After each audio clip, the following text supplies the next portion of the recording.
The story begins with Haruka hiding from a group of goblins. However, he accidentally steps on a twig, giving away his position. Despite this, he confidently leads the goblins into a trap, pleased with how well he's been surviving alone in this new world. Haruka has always been a loner, preferring books over people. In his classroom, there were clear social cliques: popular girls, the class rep, nerds, and other outcasts. Haruka, however, stayed out of it all. He didn't care for his classmates and was content with his isolation. One day, a magic circle appeared, much like the ones he'd read about in manga. While everyone panicked, Haruka tried to escape through an air vent, but the magic circle followed him. Eventually, he found himself in a mysterious white void where an old man, presumably a god, explained that his classmates had already been transported to another world.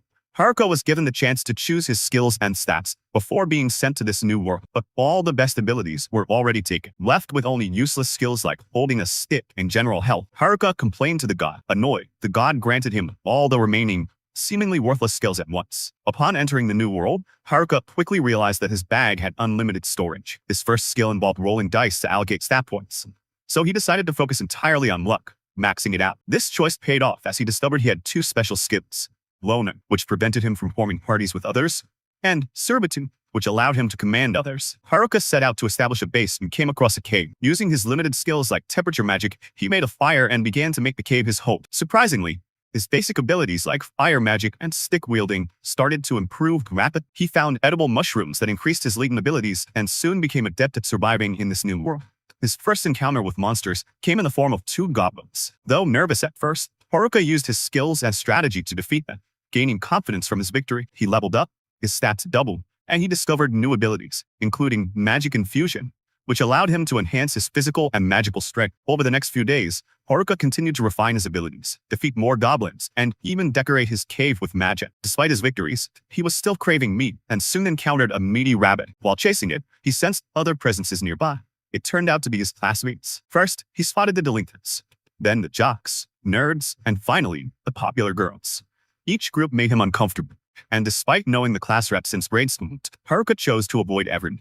Realizing that his life of solitude in this new world offered him the freedom to live without anyone interfering, Haruka made a final decision. He would conquer this new world all by himself. No companions needed. Haruka hides from the other students, but one of the delinquents hears a noise in his direction. Just as Haruka is about to be discovered, the delinquent assumes the sound came from a bunny meant for Haruka's dinner. Haruka stays hidden, spying on the delinquents to hear what they are discussing. To his dismay, their conversation revolves around their usual degenerate topics, mostly about girls. Haruka knows that despite their behavior, the class rep will keep them in check and prevent them from doing anything inappropriate. However, he also realizes the delinquents have Tanaka on their side, whose abilities might allow them to do whatever they want. After a while, the delinquents head back to the other students, but Haruka, being the serious loner he is, has no interest in joining them. Instead, he returns to his cave to enjoy more of his mushrooms. He discovers that his loner level has gone up, a bittersweet realization since the title is starting to erode his self-confidence.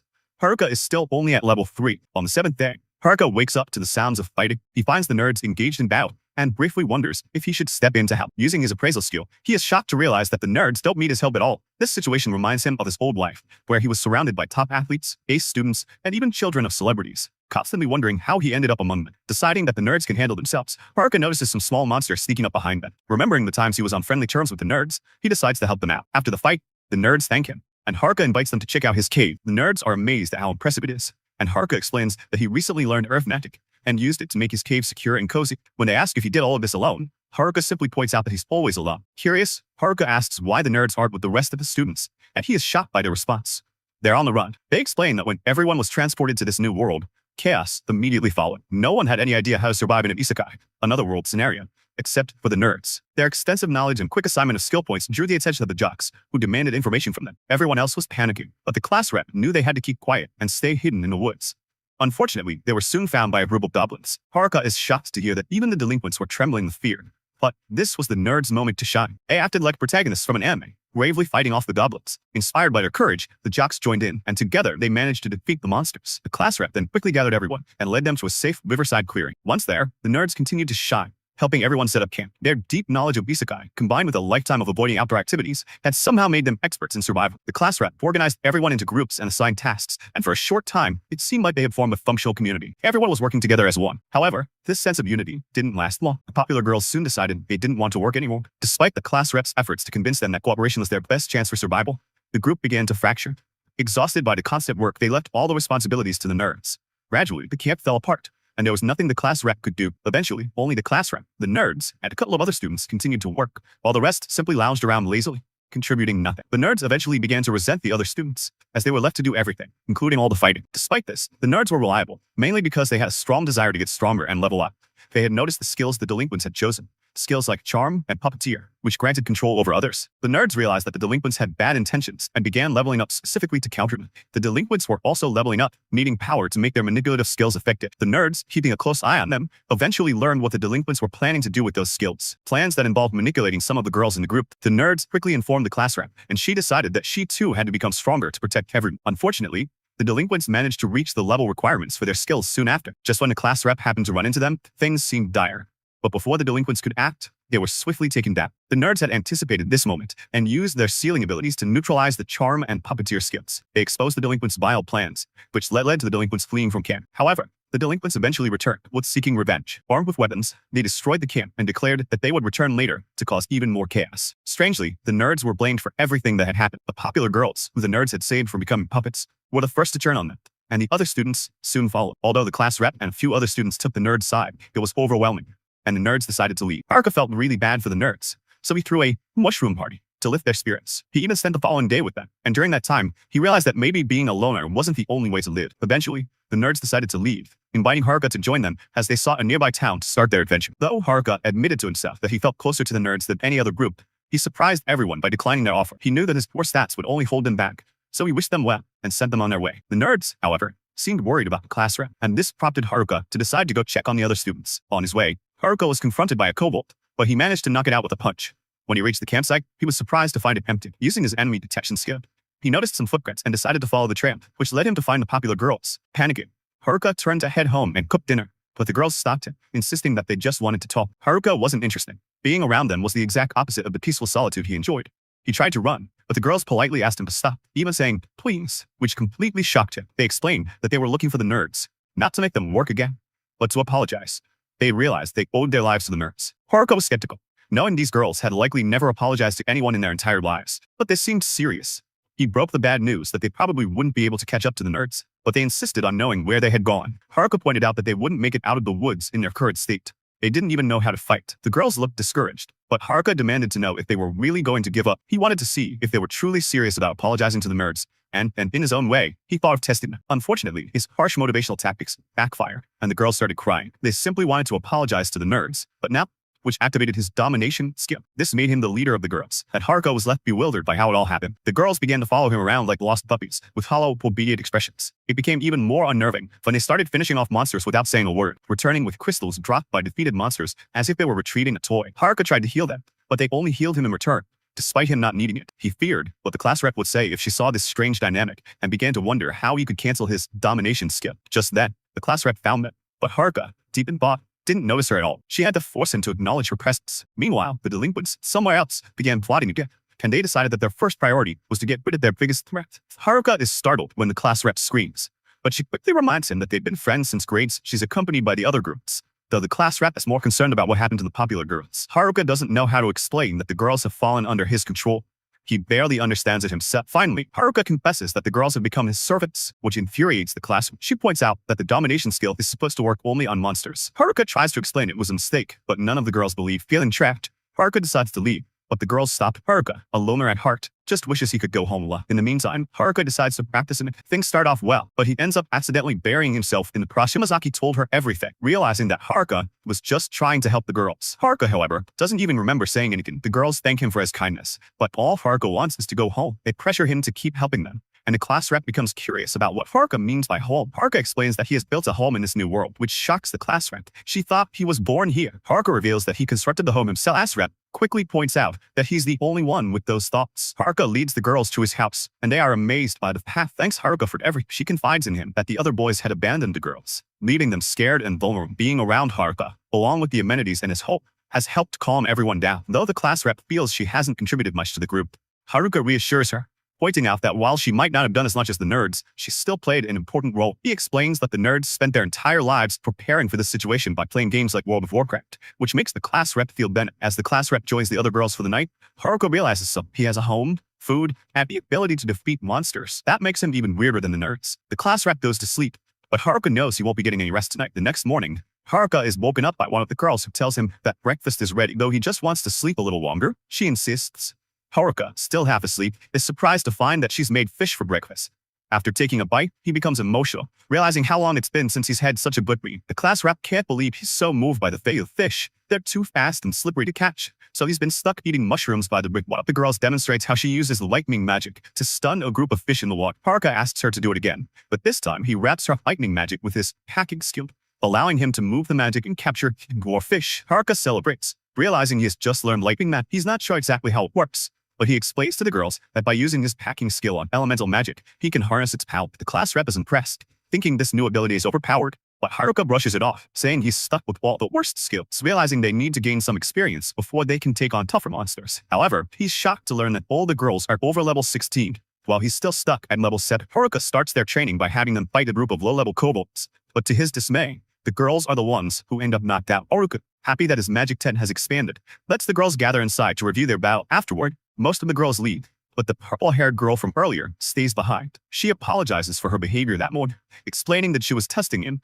The other boys had tried to attack her, so she wanted to see if Haruka was the same. She admits that Haruka is different. He's given them a place to stay, food to eat, and even fight the kobold to get. The class rep tries to tell them they're not ready and need more training. After another round of practice with some goblins, the girls feel confident enough for a rematch. Haruka is concerned that his fears are confirmed, but several girls are knocked out while pretending to miss it. Despite this, some of the girls manage to team up and defeat the kobolds, celebrating their victory. Relieved, Haruka thinks he can finally go back to his loner life. However, he's shocked when the girls declare they're all going to town together. Haruka decides to leave the purple-haired girl, but the class rep insists they aren't going over as they set out on their journey. Haruka warns the class rep that anything could happen. He remains optimistic, declaring that they just need to keep their wits about. Meanwhile, elsewhere in the forest, another student is running for his life. He trips over a tiny petal and is caught by the person cheat. The man, fighting for his life, insists that he doesn't have the skills the stranger is looking for, but his pleas are ignored. The stranger strangles him to death with power word. Meanwhile, back in the forest, Haruka continues leading the girls out of the woods, escorting them to the nearest civilization. On their journey,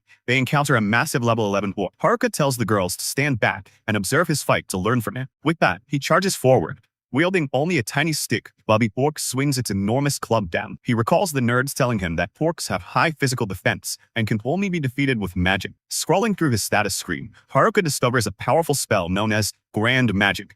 The girls look at Haruka suspiciously, since the orc wasn't supposed to be vulnerable to physical attacks. That night, they camp outside, while Haruka uses earth magic to set traps for their safety. He detects a group of humans approach, worried they might be the delinquents. Haruka is relieved to find that it's only the dumb jocks. The class rep, curious, eavesdrops as Haruka confronts them. The jocks explain that they weren't following the girls, but came to warn Haruka about a dangerous skill called hijack, which allows the user to steal other people's skills and abilities. They assure Haruka that the delinquents don't have it, but warn that someone else might. Haruka teases them for not considering that he might have the skill, but the jocks laugh, saying they'd be relieved if he did, since they know he's not a bad guy. Haruka reveals that he doesn't have hijack, but instead possesses a skill called domination, which sounds worse. The jocks are too worried, confident that Haruka will just sit somewhere and not cause harm. They leave after asking him to apologize to the girls on their behalf for not standing up to the delinquents. The next morning, as Haruka prepares the group to continue through the forest, the class rep apologizes to him, revealing that she knows about the conversation with the jocks. Haruka realizes that she's the one with the hijack skill, though she asked the nerds to keep it secret. He assures her it's not a big deal, and that the nerds didn't steal it from her because they trust her. This makes the class rep emotional, and Haruka, flustered, runs away, claiming innocence. Later, as they continue their journey, Haruka decides to cheer everyone up by selling fresh fruit juice. One girl jokes about paying in another way, since she doesn't have any money, but the class rep scolds Haruka for being a pervert, and he stops selling the juice, making the girls packed.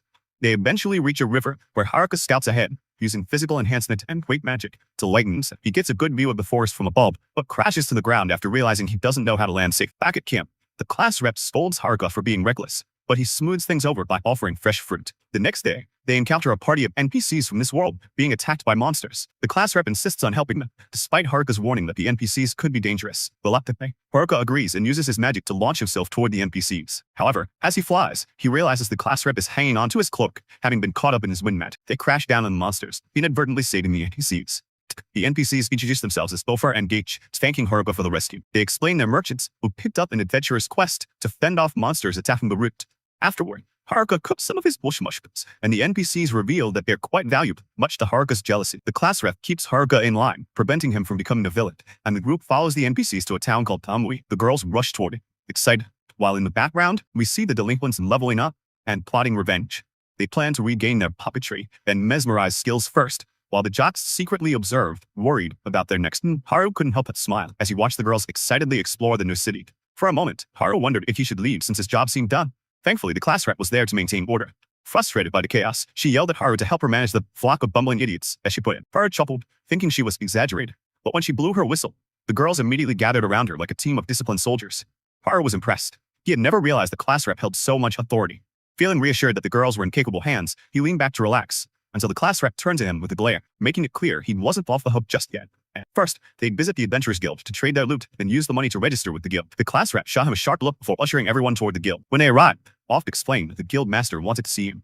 To this surprise, the guild master's demeanor shifted instantly. Shaking Haru's hand enthusiastically, he thanked him for saving Oft's party, admitting they wouldn't have survived without it. Haru left the meeting dazed but relieved. Downstairs, Haru approached the reception desk to trade the emerald crystals he had collected. When Haru poured out a massive sack of crystals, unfortunately, the guild didn't have the manpower to appraise or the funds to pay for such a large haul immediately. To his surprise, the girls had already registered with the guild. The adventurers were shocked to learn most of them were already level 30, far surpassing expectations. Haru grinned knowingly. He had trained them well enough to take on level 40 adventurers if needed. The class rep insisted Haru register too, though he had no plans to become an adventurer. Seeing an opportunity to impress the girls, he stepped into the registration room. A blonde receptionist checked his stats, only to burst out laughing. "You're not even level 10, she sneered. "You can't register without party, and you'll need to reach level 20 to even think about adventuring solo."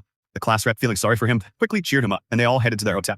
That night, everyone enjoyed proper beds for the first time in ages. While the others slept soundly, Haru lay awake, missing the familiarity of the forest. The next morning, Haru returned to the guild to collect his payment. However, the receptionist and her superiors apologized profusely. They didn't have enough money to pay him for all his emeralds. He offered to pay in installments instead. Gap, ever the true friend, pulls Haru aside and advises him to ditch the freeloaders.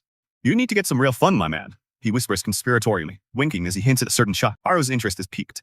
Having endured a painfully disciplined no-nut November streak for 23 grueling days, his imagination runs wild. Despite the class rep's protests, Haru follows Gap into the city, drooling at the thought of what awaits. His excitement turns to disappointment when Gap leads him to a worn-down shop on a quiet street. The shop is a treasure trove of unique items, from enchanted armors to mystical weapons. Enthralled, Haru goes on a shopping spree, loading his cart with everything that catches his eye. Just as he thinks he's found it all, his gaze falls on a peculiar necklace. "What does this do?" Haru asks the eccentric shopkeeper. "It fuses items into one," the shopkeeper replies, their tone tinged with both pride and warning. Haru's curiosity gets the better of him, and he fiddles with the necklace despite the shopkeeper's protests. In a moment of clumsiness, he accidentally activates the item, fusing all the gear in his cart. The shopkeeper shrieks in horror, revealing that the combined items are worth over 660,000 zenizens. Haru is dumbstruck, barely able to process the number. Gap tries to negotiate, but the class rep intervenes, apologizing profusely while admitting they only had 50,000 on them. In the following days, Haru sinks into a deep depression. He devises a plan to escape the city. With Harry Potter-esque invisibility magic, he slips past the girls guarding his tower. Feeling overly confident, Haru recklessly removes his cloak and attempts to parkour over the city walls, only to fail miserably and injure himself, much to the amusement of a group of sporty girls who happen to witness his blunder. Caught and dragged back to the tower, Haru feigns obedience and promises the class rep he'll behave. But the moment he's alone, he tries again, successfully sneaking out of the city under his invisibility spell. This time, he's determined to return to the wild forest he calls home. On his journey back, Haru spots a destroyed village, goblins sniffing blood trails, and even a robbery in progress.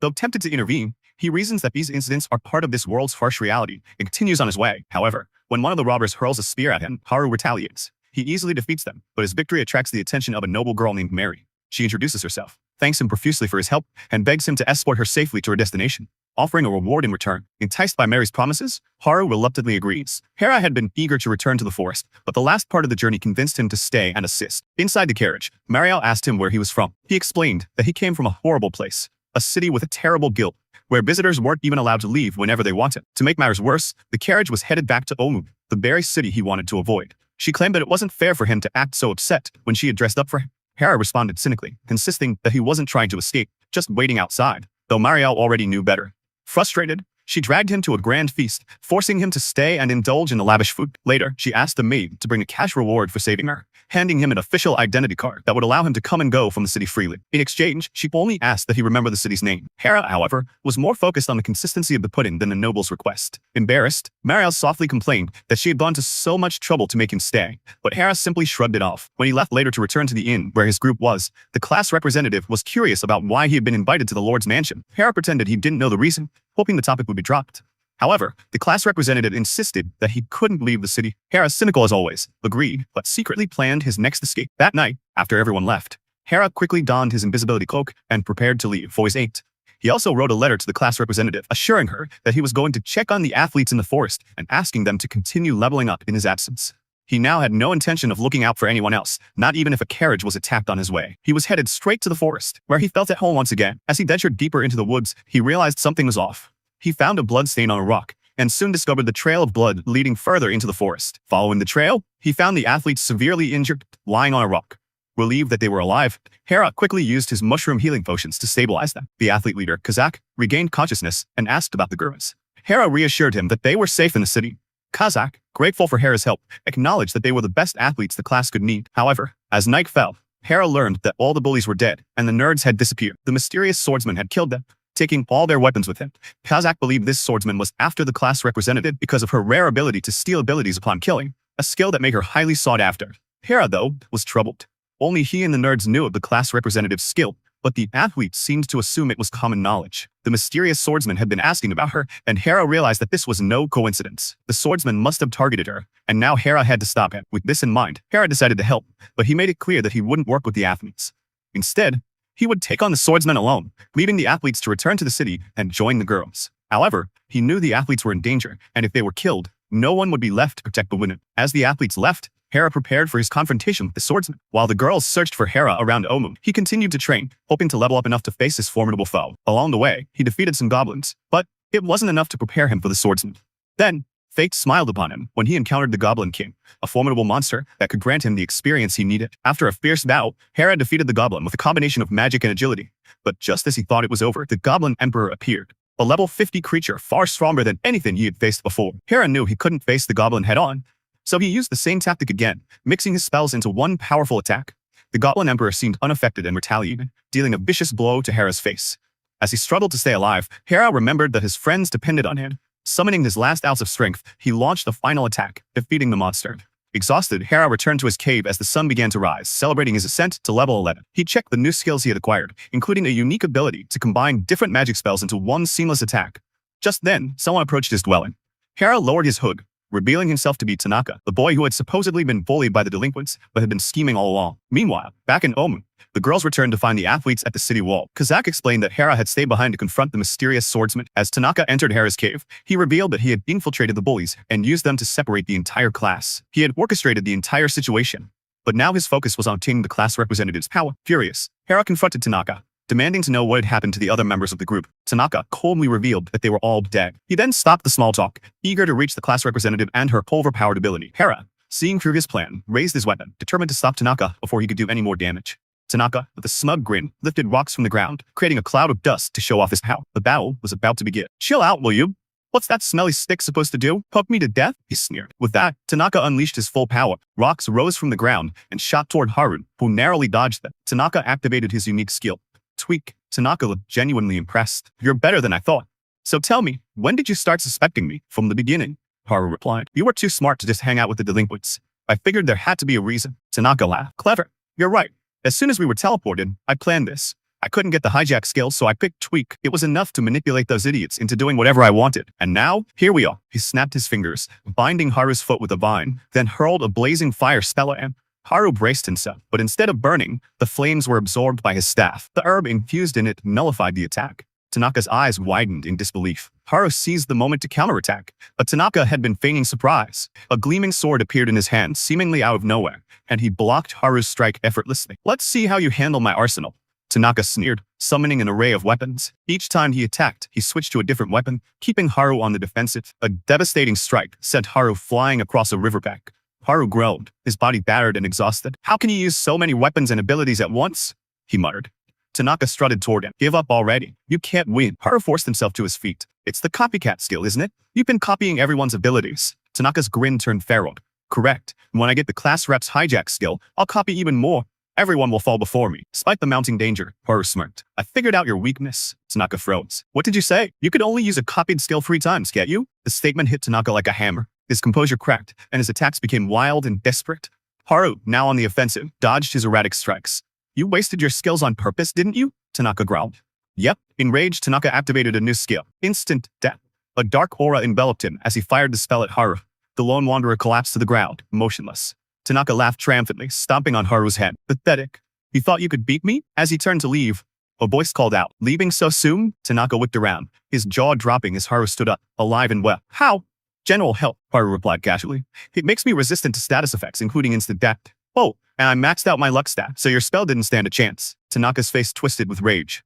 Then why did you collapse? And act. Pretty convincing, huh? Tanaka screamed in frustration, unleashing a flurry of attacks. Haru dodged each one, his movements almost instinctive.